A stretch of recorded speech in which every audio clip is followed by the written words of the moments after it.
Verbally Effective with Ina Esco is an interview-style podcast that intersects art, culture, politics, and entertainment with a Memphis focus. Each week, I'm joined by a featured guest with roots in Memphis. Verbally Effective delves into each guest's personal journey to uncover the incredible stories fueling their purpose, the highs and lows of their pursuits, and how through their passion, they are moving the culture forward. Be sure to follow Verbally Effective and Ina Esco on Instagram. Also, download the Verbally Effective podcast on SoundCloud, iTunes, and Google Play Music. Don't forget to check out the website and submit to be a guest at verballyeffective.com. Greetings. Welcome to another edition of the Verbally Effective Podcast. I'm your host, your double E, Ina Esco. You know, this podcast intersects art, culture, politics, entertainment with a Memphis focus. That's right. We are shining the light on these amazing Memphians out here. And check it out. Before we get started, I want to send a huge shout out to the consortium MMT. We are podcasting in this amazing state-of-the-art studio. Big shout outs to David Porter and my team, Ari the Genius, Patrick, and Brandon, and Morel. And don't forget to subscribe to the podcast on all streaming platforms, the Ina Esco YouTube channel. Hey, get some merch. Get some Verbally Effective merch as well. But let's get right into it. I got my girl in the building with me, and she is actually the first Verbally Effective guest that will be seated next to me for the second time in 4 years. Hey. Yes, I am talking about the amazing Janeen Fullilove Gordon, former traffic anchor over there at Channel 5, former host of Bluff City Life, former media radio personality. Yes, I have a lot of formers in there, You don't got I? some formers. We're going to talk about those formers. Okay. And you are currently running for Shelby County Juvenile Court Clerk. Yes, I am. You got a lot going on, What's lady. up? You know, What's up, my life beautiful? has always been busy, and so why slow down now? Yes. How are you feeling today? I feel great. I feel wonderful. And the way I describe it to people, it's kind of like if it were my birthday today, I had just won Powerball, you know, like $326 million or something like that. My birthday is 326. Dang. And it were Christmas. All at the same time. That's how good I feel. Wow. Now, Yeah, life is good. look, I know you've been at those polls. It's voting Yes. time in Memphis. Yeah. What did your day look like today? So today I got up and walked the dog. And so that was about 6 o'clock this morning. Of course, I had my meditation and my prayer. I start every day off that way. And did a few phone calls. And by that time, it was time to head out to the polls. I left at about 10:40. I started at Riverside Missionary Baptist Church right there on South 3rd Street. It was busy. It was good to see people coming out. I was able to take pictures. We were able to talk. Left there, went to Abundant Grace on East Shelby Drive. Oh, you on the grind. Left there and came here. Ooh, Okay, I'm just so that's my blessed. day. Now, when I sit down and I'm still for about 5 minutes, I may take a nap. Wow. You know what, Janeen? Yeah. We're going to get all into the politics. I want to start Okay. at something that you mentioned. You said you started your day walking your dog. And what the Verbally Effective podcast Yeah. audience may not know, you are an animal lover. I am. We have 8 dogs. Okay. So we have a 17-year-old boxer, and then we have Cane Corsos. A lot of people like to say Cane Corsos. They're Italian, so it's Cane Corso. I understand Italian, Cane. Italian Mastiffs. So we keep 4 at the farm, and then we kind of keep the others here in the city. So they're city country dogs. Wow. And I purchased Zola. Zola. And her auntie is Zoe. So, yes. So you have. So welcome to the family. You have broken me into Yeah. the Cane Corso family, and I love Zola. I know you do. But she getting big as hell. Look, she getting big as hell. I'm like, wait a minute, and you shedding everywhere, girl. Yeah, that means it's getting warm outside. And I'm wondering how she's going to adjust. Continue to brush and give her that bath and take her on her walks, and she'll be okay. And you mentioned farm. Yeah. So you got a whole farm. So we have a farm in Marvel, Arkansas. Okay. 5-acre pond. You can go down, you know, during the height of the pandemic where everyone was trying to find somewhere to not go, we went to the farm. Peaceful, sits on several acres, and so before you, beautiful sunsets, sunrise, It's just a great way to get away. It's the country, so we ride the ATVs, the side-by-sides. The dog can run around. All 8 of them can run around off leash. But it's just fun. Do you love know? it? We fish and Peaceful. Sounds peaceful. I can shoot the 12 gauge, or Ooh. we have a shooting range. So yeah, I'm a country city girl. Woman. A country city girl from Glenview, right? Glenview. So I grew up all over Memphis. My Okay. dad's mother grew up and raised her boys in Glenview. But I also grew up in South Memphis. I went to La Rose. My mother went to BTW. My grandmother went to BTW. I went to Father Bertrand there on Kerr. So that was thanks to my grandmother living there in Glenview. But Raleigh, Whitehaven, where my parents married, they lived on Aldrich, right off of Shelby Drive. So that's where I first had my pony, who ran down Shelby Drive after all the adults got drunk at the birthday party for the kid. And the pony ran down Shelby Drive. So, yeah, I'm kind of all over. But Glenview is my heart. It's my heart. I still reside there. It was my grandmother's house. It's a historic district. And I just love it, Most of the people that are still there knew me when I was a little girl who was able to ride her bike and walk the streets until the street lights came on. I remember those days. And once the street lights came on, my grandmother said, I don't need you walking down the street. I don't need you walking down the driveway. You need to be in this house. Okay, expeditiously. Absolutely. Wow, Yeah. so some of those same people are still there? Yes. That's amazing. Especially the lady who lives next door, Miss Johnson. She has been there for a long time. Wow. So let's see. I just turned a year older, March 26th of this year.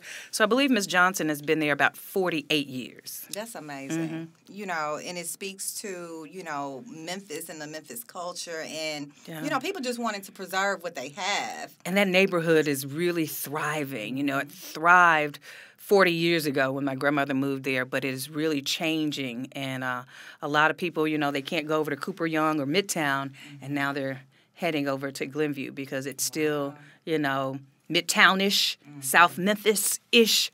But, every home is different.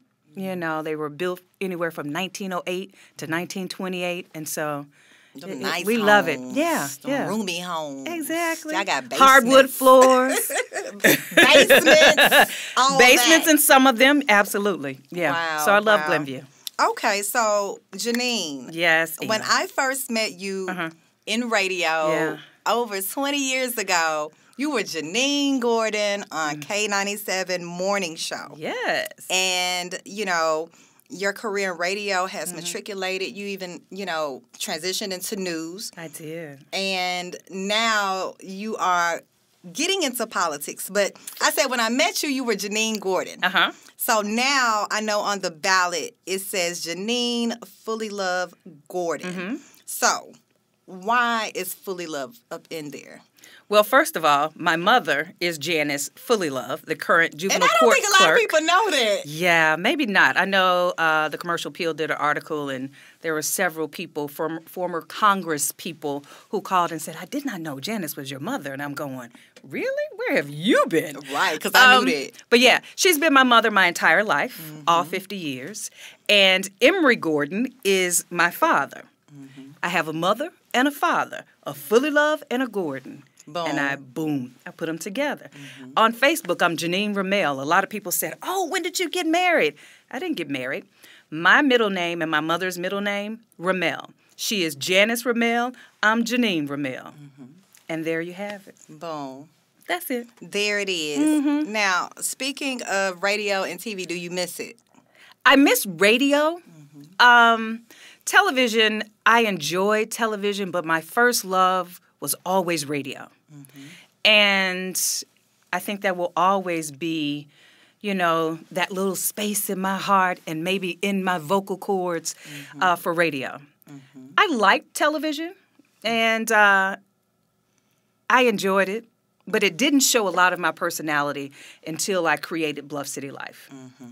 And then I was able to, give them a little of me, a little more of Janeen, other than what they saw, with the traffic reports. Yeah. So, yeah, I love, love, love, love radio, and I miss it. But, radio was not television money, so let's just say you so, move on in advance. Okay. Now, you are running for Shelby County Juvenile Court Clerk. Mm-hmm. What does that position entail, and why are you running? Well, first of all, my mother, like I said earlier, is the current clerk there, the juvenile court clerk. She is retiring. My mother was a council member for more than 15 years, so she has been immersed in politics all my life. You talk about being a public servant. That's how I was raised. And anything that she could do for anybody, she always did. And more than 20 years ago, when I was just getting started in radio, she said, "It's time for you to run for office." No, I'm good where I am. I'm fine. And you don't always have to listen to your mother. And then when she decided to retire, I thought I needed to do something that was more impactful. And you think being on television, having your own show, that's it. Asking those questions, interviewing everyone from the politicians to the entertainers to the artists, everybody in between. I was able to have them on the show and speak to them about what was always needed in the community. And, the pandemic happened. Mm-hmm. And it allowed me to pause, reassess, reflect, and make sure that I was doing the absolute best thing. This is a community where I was born and raised. My parents, born and raised here. They married here, divorced here, remarried here. My siblings, the majority of them are still here. My mother participated in civil rights. My grandmother was in Eye on the Prize. They showed that when we were at Central High School. And so I figured if I was going to do anything else in this community, I needed to go to where I would have a bigger voice. And you think your voice is already big enough on radio and television? No, it needed to be bigger as an elected official. And so I decided to switch course. Yes, you did. And head into that field of being another public servant in my household. Was it hard to say goodbye to Bluff City?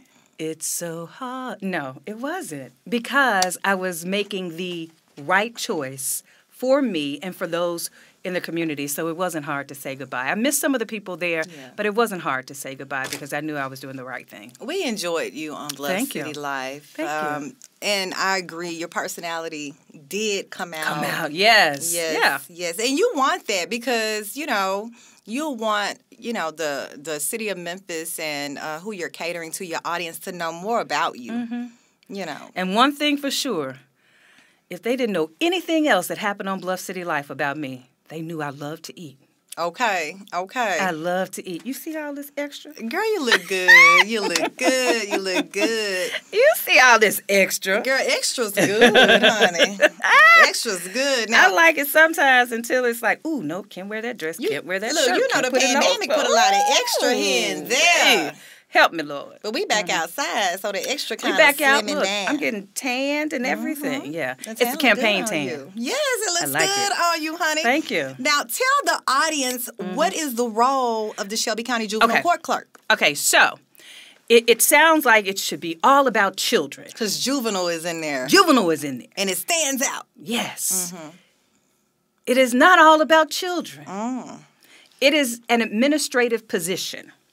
It's the clerk. It's the keeper of the records. So when a family member goes in, maybe it's a foster parent. When they go in, they may have to go to the clerk's office. They may have to pay a fine or a fee. They may have a warrant that was issued. The process servers are in the clerk's office. The minute clerks, they get those dockets ready for the judges and the magistrates. And so when the judge is finished, he's issued whatever order he's going to issue or made whatever decision, then that goes back to the clerk's office for them to record whatever fines or fees need to be collected. And then also you have that IT department. Juvenile court is one of very few offices who have their own IT director. So you have that IT director. And then you have cost and collections. You have to collect those fines and fees. Now, my mother, along with Sheriff Bonner, in 2019, they were able to get rid of the fines and fees for the juveniles who were detained, because most of the people who come down, who have children who are down there, transportation is a problem. And they really can't pay those fines and fees. So they did get rid of that. But there are other fines and fees that could be collected. It's an office that has a $4.5 million budget, about 85 positions. Currently, there are 10 positions that are vacant. It is also an office that is undergoing the process of becoming electronic by 2023. Well, hallelujah. Well, let me tell you this. When my mother started, she implemented this phase, and I was thinking, everything, it's not electric? You're still doing paper? It's just in my head. And so, no, paper files, stacks of paper, and so they're trying to implement being electronic by 2023. Also, in May, they will try out a kiosk for everyone to pay their child support payments. And let's talk about child support payments. Let's talk about it. Because under Judge Turner, he allowed child support collections and payments to be outsourced with a company called Maximus. That contract is up in 2023. I would like to review it and see if we could bring the collection of child support payments back to the Shelby County Juvenile Court building there on Adams, right? Because you can have better paying jobs, and you will also have that money here in Shelby County. January, February, and March of this year, Juvenile Court, they collected about $222,000 each month. Well, if you add that up over the course of 5 years, that's about $13 million that will be back here at a local bank with employees who are making more than $15 an hour, maybe $42,000 to $60,000 an hour. So it's something that I really want to reevaluate. And lastly, listen, I know we have millions of programs that are great for mothers who need resources and tools. But guess what? There are fathers out there who need those same resources and tools. I met a young man the other day. He has custody of both of his children. He lost his driver's license. So once he lost his driver's license, he lost his job. Now, where is he supposed to go? How is he supposed to take care of those two children? The mother is no longer in the picture. So we have to be able to provide programs and resources and tools for our fathers who are doing what they need to do for their children. And you don't often hear about, those cases with the father. You do not. And lastly, for our attorneys who take on those cases, I want to have a designated room for them because if their case is at 9 o'clock and maybe it gets pushed back to 10 or 11, they have to go find somewhere in the hall or a cubicle where they can pull out their laptop. There needs to be a designated room for them. And so I'm going to come in and do that, do some reassessing of the staff, some retraining to make sure everyone is in the proper position and role, to make sure that we are, again, being as efficient as possible because it's your money, it's my money, it's his, it's our money as well.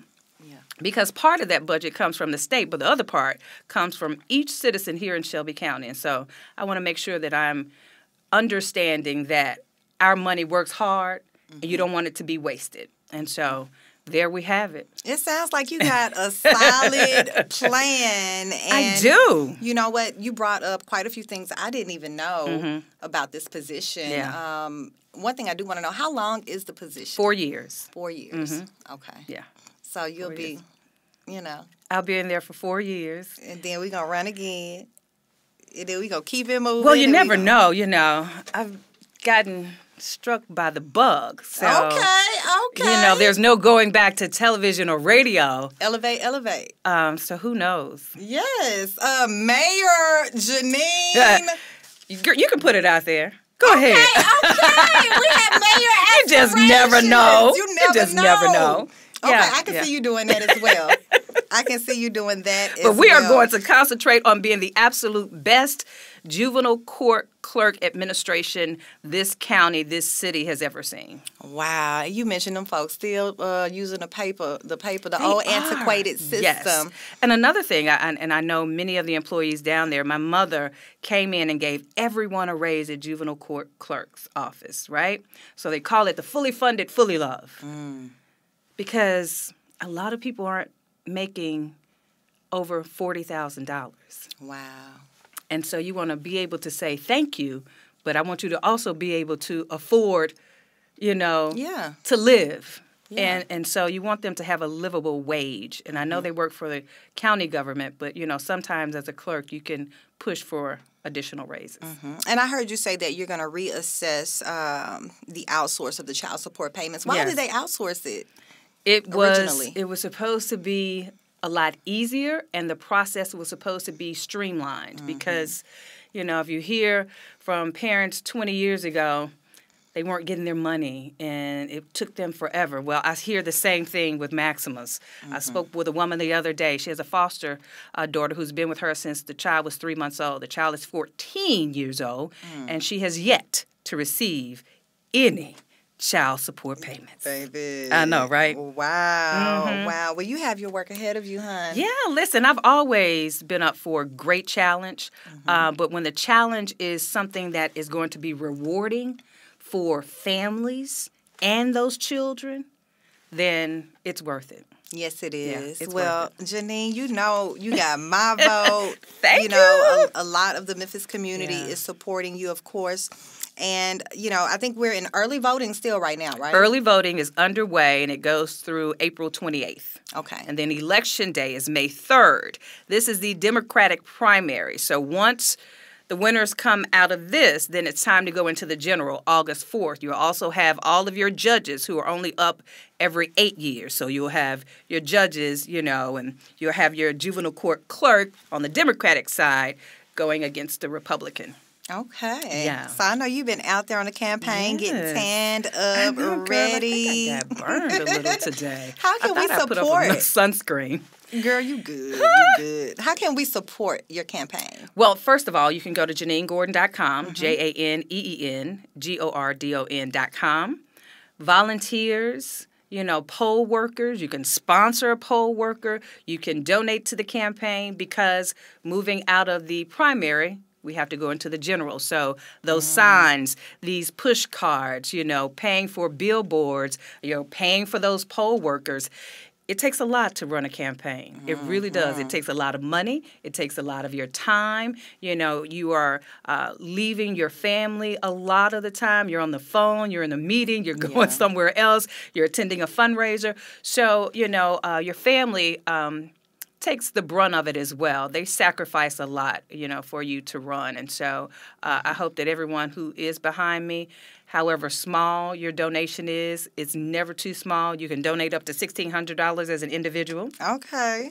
But I'll take it all, I'll take it all. Verbally effective audience, please donate to Yes. Janeen's campaign. Become a poll worker. Help out her whole campaign to become the Poll next workers Shelby get $125 Oh, for the did day. y'all hear that? Y'all get $125 a day? Yes. Okay. yeah. Okay. The great resignation going on right now. I know you could get a lot You can of find power. something else to do in the meantime. You can be a part of the process. You can see how many candidates come out. And that's the other thing. You want to be able to say hello and shake their hands. We're back to shaking hands again, and I'm back to hugging people again. You want to be able to see your candidate. Because if you can see how a candidate is running their campaign, it gives you a glimpse as to how they'll run their office. True. If you never see them, working, that's part of how they will run their office. And if you're not out working now, you're not going to work when you get in. Okay. How is the camaraderie among you and your opponents? Those who are in the race with me, or Yes. just those who in the are race, out. in the race with you. Competition is something, and I think it. Some people are fearful of the right person being in their midst, and some people are intimidated by a strong woman, Strong black woman. a strong black, educated, professional woman Come who through. speaks her mind and knows what she's doing. And I don't have to say, and I did something for the kids. I can tell you what the office is going to do. Okay. So I felt that. I think there is some type of intimidation. If I go out and my opponent is out there, I'm not running, baby. I'm staying. I'm going out there for every single voter that comes out. But I've seen a few of them leave when I arrive. But it's okay. It's okay. It's okay. It's Intimidation okay. and fear is actually pretty good. But that. And I don't do it on purpose. It's just who I am. It is who you are, and I can attest to that because that's one of the reasons I've always looked up to you because you've always,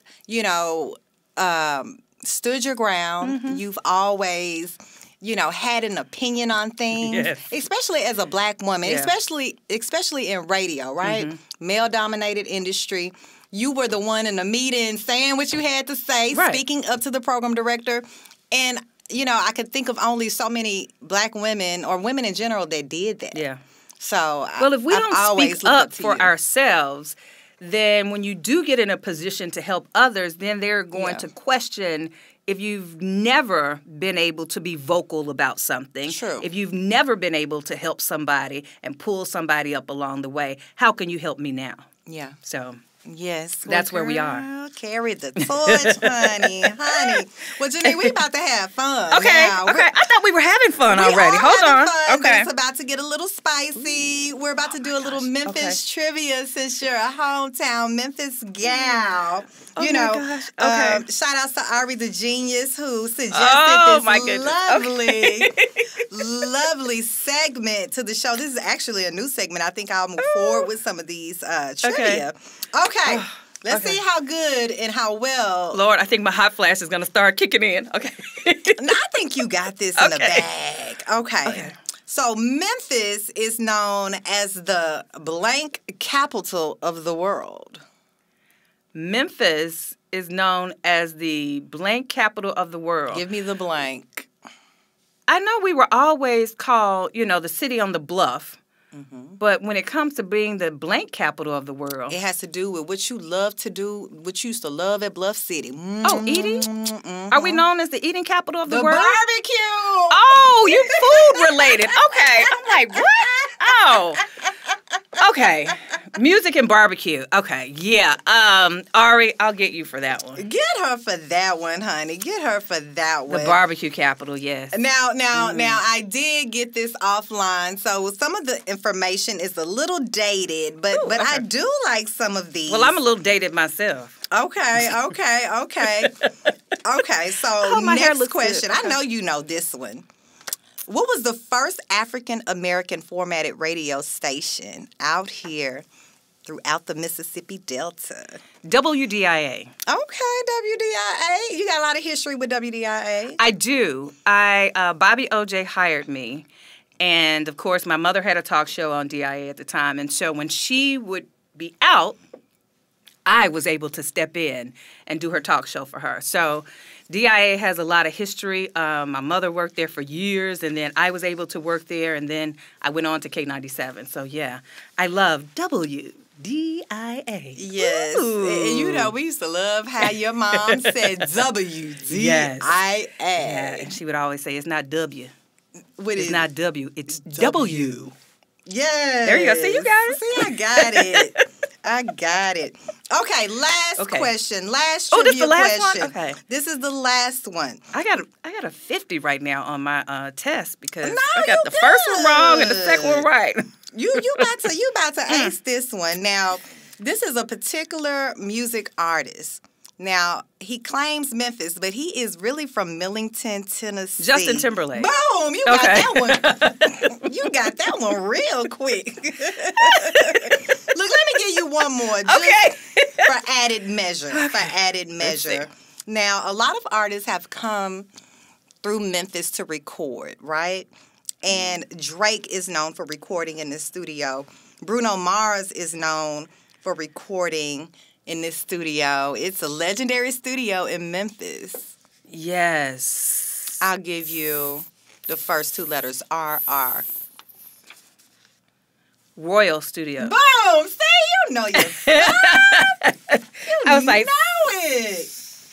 So you got it. Let's give Janeen Justin also went over the stacks. Oh, thank you, Mom. I didn't get an A because I couldn't fill in the blank with the capital barbecue. But okay, it's all good. Listen, I'm competitive. I wanted an A on this test trivia. I know. So I missed the first one. I think you did a great job, though. Well, thank you. We're getting ready for Memphis in May, the barbecue festival. Yeah. I thought that would have been a good question for you. Do you participate? I do. Okay. Not as much as when I was in radio and television and you had to really be down there to do your remote. Yeah. Now I can go and enjoy, because sometimes when you're working, you don't enjoy it as much. Mm-hmm. But now I can enjoy it as an elected official who goes down to Memphis in May. Yes, because you got it in the bag. Well, I want to continue to put the work in. Okay. I don't want to take any voter for granted. Okay. And I don't want to take for granted that everyone knows me because I've been on television for 9.5 years, giving them traffic updates, and I was really the most accurate traffic reporter you've ever seen in your life. Okay, I know the back streets, and I know how to get there. I know the landmarks that'll help you realize you're in the right place. And so I'm even better than Google. Ooh, better than Google, better and than I'm no longer there, but I know you miss Yes. me. So yeah, I don't want to take anyone for granted and their vote. I just want everyone, and that's the other thing. Man, I wish we see so many of our seniors there going to the polls. I met a man yesterday, 92 years old. He had asked his daughter for 2 days to take him to vote because he wanted to come and vote for me. And I just happened to be there at the poll he was when so excited. he arrived to vote. But I want to see more young people, and I keep asking that question, where are our 21-year-olds, our 25-year-olds, our 30-year-olds? Why aren't more of them showing up at the polls? What else do we need to do to educate them about the process, to make them realize that they need to be involved, especially on the local level? Everyone gets excited, when it's time to vote for the president of the United States, but you control so much more at the local level. And, and you think about your paychecks, your housing, your transportation. That's all controlled at the local level. So I want more of our young people to get involved. And when we think about that demographic, that's more so your millennial generation. Why do you think that? Well, I have 5 nieces between the age of 21 and 29, 6. And I've sat down and had this conversation with each of them. And it's always, well, what is it going to do for me? What do I get out of it? How is it going to help me? It's me, me, me, and me. So I really want to find a way to say this is how it's going to affect you. This is how your life will change. This is what it will do if you don't.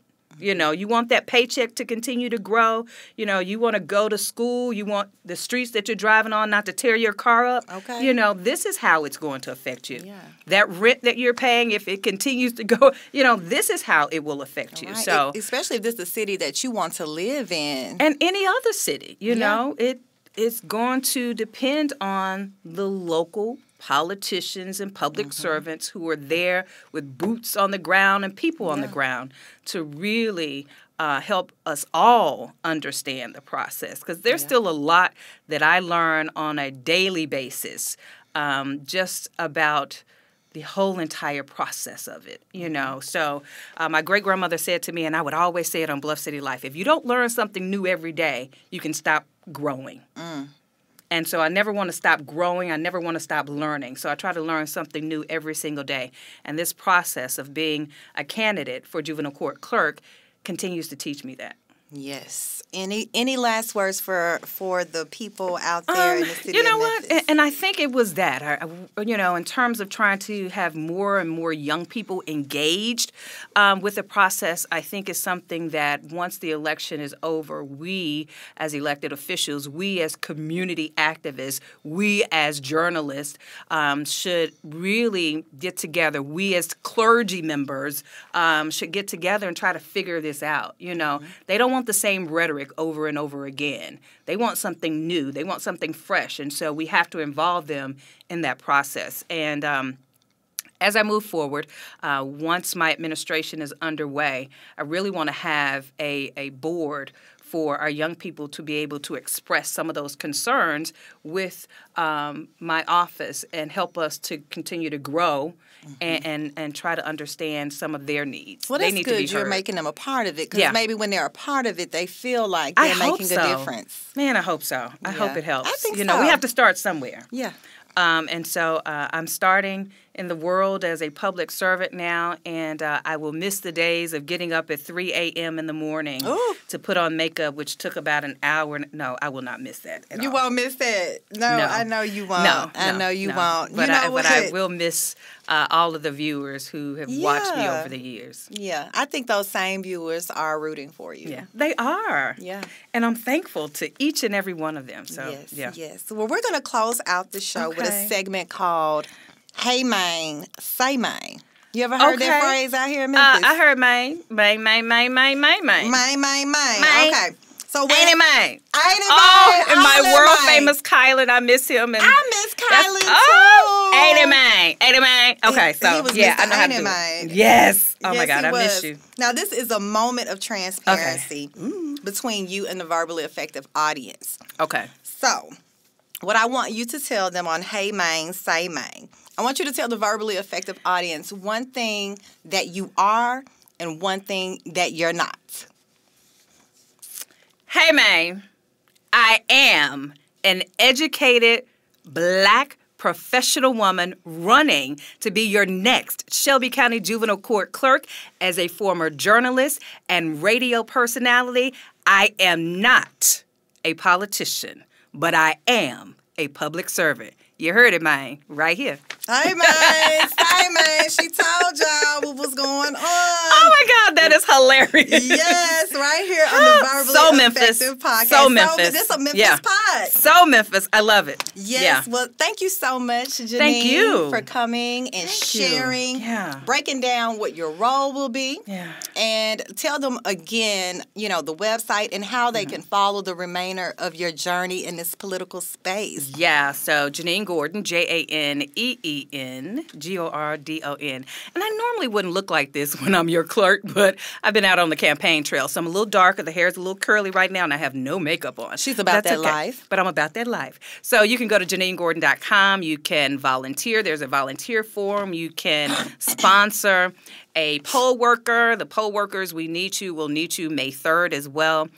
So please go and get a little bit more information about me and about this journey and become a part of it because I need you. I need you, man.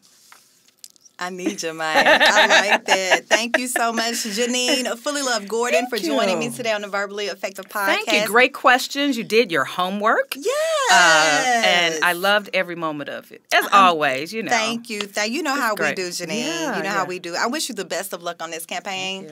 I think you got it in the bag. Yeah. Come celebrate with me. May 3rd, election night, we'll have our watch party there at Perion's in Hickory Hill. So stop by. I'll be there. See some of the results, go across there on the ticker and eat a little food and celebrate with us. That'll be your big night. That's my big night. Yes. I look a little different. Yes. Oh, yeah, she's going to have the I'll heels try to put some clothes on, some heels. Yes.